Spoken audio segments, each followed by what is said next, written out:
Hi, this is the Legally Blonde Brooke Taylor Wyndham case, presented by Vicky Yu from the 10CA JSS class. I'm in the same group as Haya and Zoe. Now, of course, this is just an explanation of all the crimes that happened within this story. We will be repaying ideal respect to all of the people involved.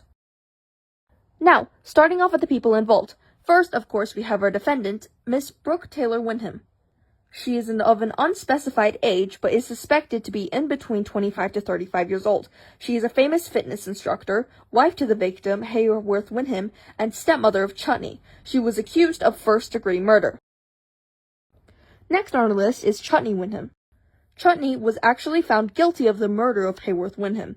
She is the biological daughter of the victim. She actually accused Brooke of the murder and acted as a significant witness in her case, and is of an unspecified age, but is the exact same age as Brooke, who was around 25 to 35 years old.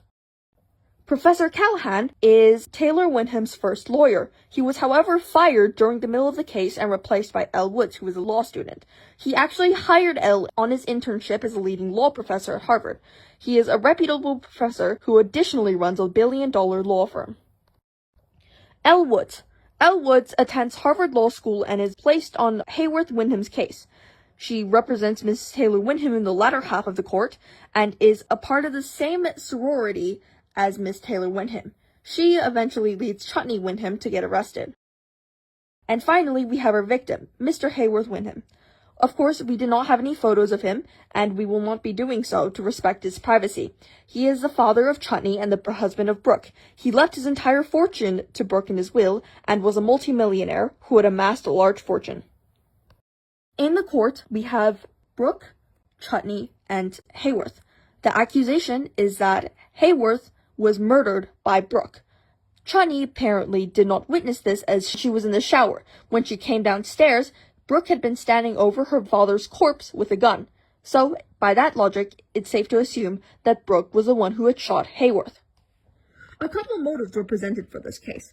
One of the motives was that Brooke had been cheating on Mr. Hayworth with Enrique, the pool boy, and that would basically lead to murder because she wanted to get away from him. Let's talk about Enrique first. Enrique Salvatore is the pool boy to the murder suspect, Miss Brooke Taylor Wyndham. He was suspected to have an affair with Miss Taylor Wyndham, but he was also presumed gay and lied in court.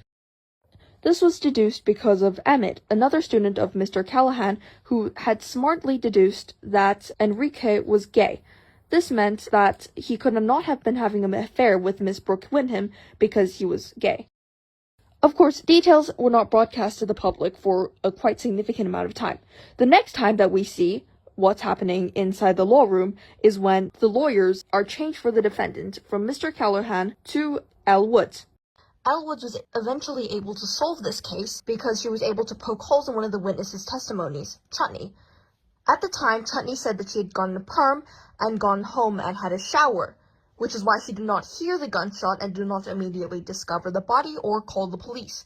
However, if she had gone to perm that day, her curls wouldn't be intact if she had had a shower, because you're not supposed to wet your hair after having a perm due to risk of deactivating the ammonium thioglycolate. Therefore, she could not have taken a shower and she would have heard the gunshot. Elle points this out, and what happens is that Chutney has an emotional breakdown, saying Brooke was the same age as her and that she was actually trying to shoot Brooke instead. This is, of course, is taken as a testimony of the guilt. So, Chutney is arrested. In the end, Chutney Wyndham was arrested for the murder of Hayworth Wyndham, and Brooke Taylor Wyndham escaped scot-free with all her prize winnings from the will.